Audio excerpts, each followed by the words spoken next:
There's an overwhelming amount of financial advice in the news and on social media.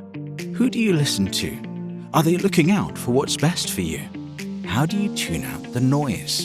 In this podcast, trusted advisors Emily Agosto, CPA, and Amanda Vaught, JD, bring their extensive education and experience to delve into all aspects of personal finance. Emily and Amanda make topics like investing, taxes, and financial planning interesting and accessible. And they provide a framework to help you think through the plethora of financial advice and news out there. Are you ready to start making the best personal financial decisions for you? Welcome to Connecting the Dollars with Propel Financial Advisors. Welcome back to another episode of Connecting the Dollars. Today, I am joined by David Vaught, a fellow advisor and co-founder. He is a CFA and has decades of experience with investing. Today, we wanted to get into talking about models. If you're not familiar with models, that is a formula that some advisors or brokers use for their clients' investments. So a type of model that probably many people are familiar with would be like a target date fund. That's just a formulaic way to pick investments in your portfolio. This can be a legitimate technique that people use, but there are also many issues with it, which we are going to get into today. So David's going to talk about that some more, the quantitative techniques, but also some qualitative considerations, how this impacts the sales model that some financial advisors use, and whether or not these models are something we can rely on or not based on their past performance, or if we can be more forward looking with them. So David, you want to get started? I think, yeah, Amanda, I think that's a good quick summary of I think some of the misuses of models that we see, or that some of our prospective clients have seen and don't like or want to know more about. The idea of a model itself is not necessarily a bad concept. It's the misuse we're concerned about. A model really is quantitative in nature. You set up formulas or you set up criteria. Sometimes they're done in very complicated spreadsheets. They often involve rebalancing factors, asset allocation factors, security selection factors, and weighting. So they can be complicated, when you kind of open the hood and look at what is really in the model. Some of them are fairly simple. But we tend to think that they emphasize the quantitative aspect of investment analysis. Now, obviously, you have to use quantitative measures in the investment world. It's all about numbers and it's all about quantities and values. But when you have those and you use those as a guide and then subject them to qualitative assessment, that's more of a judgmental question about the quality of what you're doing or the quality of the investment you're investing in, not just their numerical characteristics. So I think that's the first real problem with models, is they tend to oversimplify and use quantitative approaches instead of a combination of quantitative and qualitative approaches. Okay, so can we dig into maybe an example, just so listeners know a little bit more what we mean? So, one easy model or simple model that comes to mind is when you find in a 529 plan, say an age-based portfolio that starts aggressive for a certain age range, and as a child ages, the allocation to stocks and bonds shifts over time. That would be a purely quantitative approach. A lot of 529s just offer, different indexes within that model that shifts over time with age. So that would be a quantitative. So what would be a qualitative consideration that you would want to put into that kind of indexes are themselves very quantitative, right? And many of those 529 plans only offer quantitative choices in indexes. A qualitative choice would look at the index and say, oh, this is an index that's done pretty well in the last 2 or 3 years, but how well might it do in the future? The qualitative approach is often more forward-looking. You don't have any actual data about, well, you have some economic indicators that may be forward-looking, like the leading economic indicators or something like that, or what you think growth is going to be in the economy. You have some macro indicators, but it's hard to have qualitative numbers. So if you look at the model and you see it's emphasizing the top 7 stocks in the S&P index, which are doing very well the last few years, in a qualitative approach, you would look at, well, what are those companies' prospects for the future? How strong is the management? That's a judgment about how well the management is doing. What's their customer base saying in terms of how satisfied they are with the product? Those are sources of information that are a little more hard to get in some cases, but they can be very important in being future oriented. And the quantitative measures just can't do that very well because they're backward looking. Yeah. And you brought up several examples from the stock market, but I mean, I think the bond market comes into play too.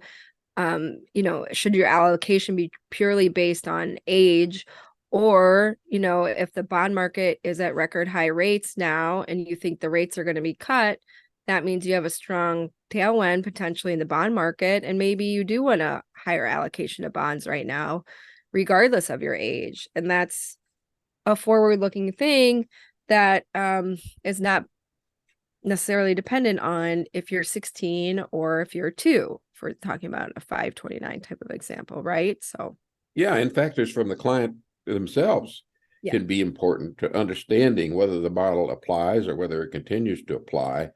If you're using a 529 to save for college, but then a grandparent decides to make a large gift for college, that can totally change what the investment approach might be. The grandparent might be very interested in knowing, well, how did the money I gave you be used? And did you invest it in a crazy way and lose money on it?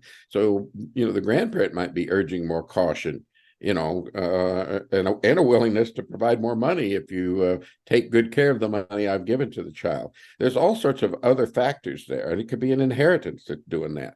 So the client part of the picture just sort of goes out because the focus goes on the quantitative aspects of the model, not the needs and objectives of the client. Yeah, I think those are all great points. Unfortunately, for things like 529s and 401ks, you don't have a lot of options beyond some of those types of things. Which maybe that's for a different episode, how it got to be that way. More of them are popping up because the weaknesses in some of those things are becoming more apparent to people. I want to mention this other point too, though, Amanda, and that is that brokerage firms are often driven by the models as a way to control their employees. So if they have a group of broker employees that are engaged in talking to clients, they're really salespeople. They're trying to sell the model very often, as opposed to respond to the client's needs. And why are they trying to sell the model? Because their senior management, the people they really work for within that brokerage firm or corporation, they're measuring that employee by how much money they get put in the model, not whether they're meeting the client's needs. So who's the boss, the client or the senior person in New York that's supervising the contact people that are dealing with the customers? So the sales incentives that get built in and around the models can literally be telling the customer, we don't like that investment you already held, you inherited from your mother, and it's done very well for the last 10 years, and you want to hold it. It's not in the model, and we have to sell it. Those kind of knee-jerk reactions to investor situations, the owner, the real, I call them customers because brokers are really not fiduciaries, so they don't deal, they like to say they're dealing with their clients, but they're really dealing with their customers. And that customer-driven sales orientation, it can be they can use models to justify what they're doing, and sometimes they over justify that. Yeah. Yeah.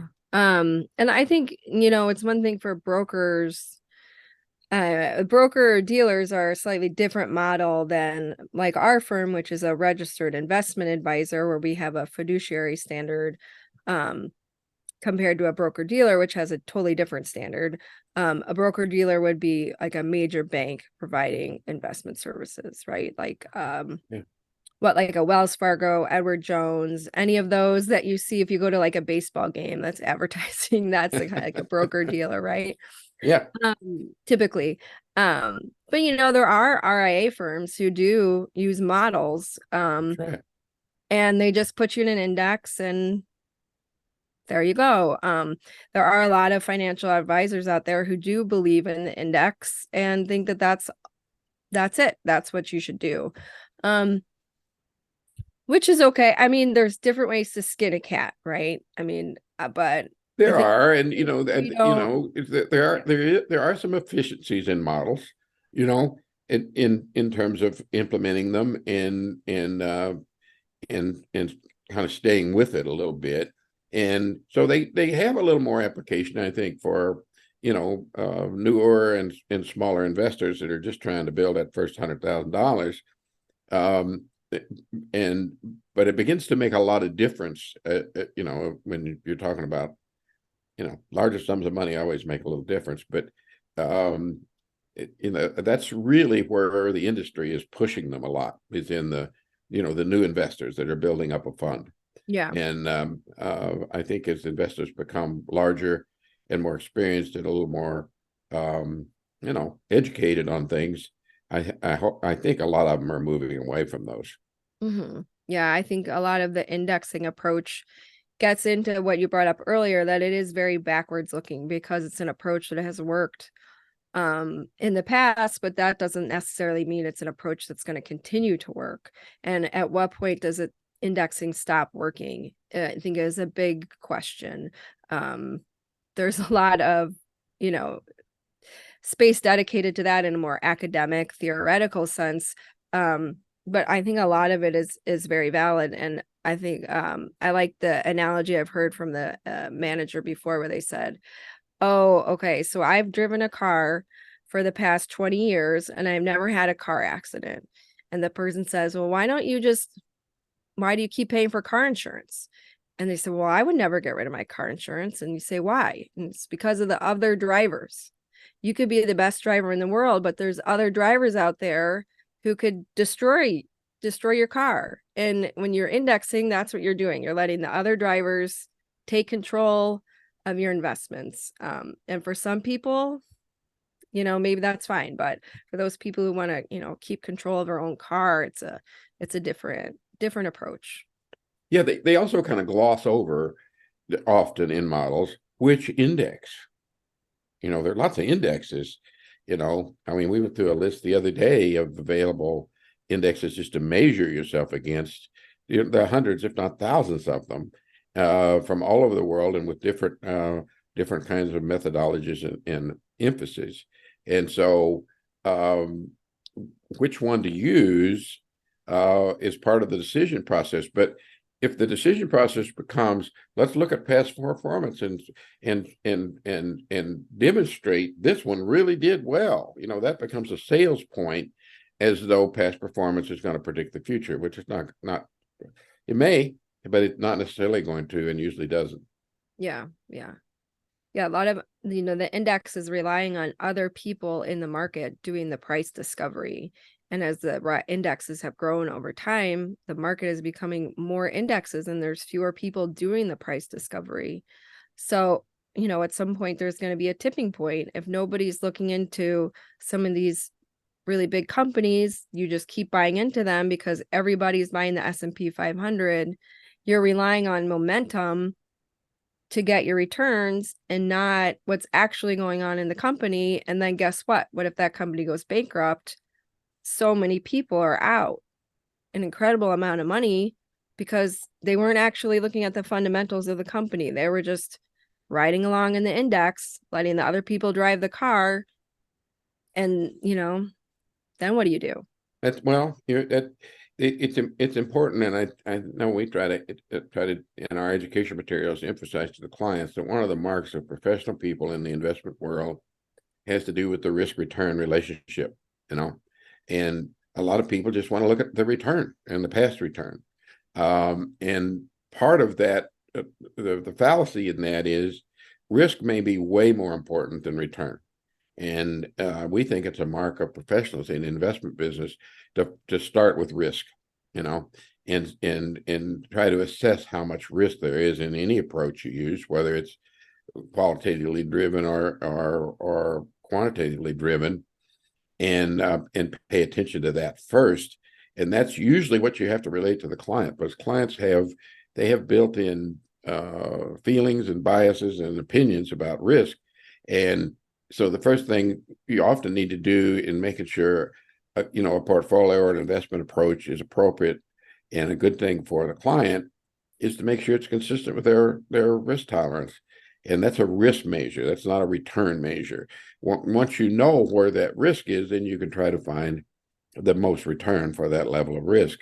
And that often doesn't come from models at all. No.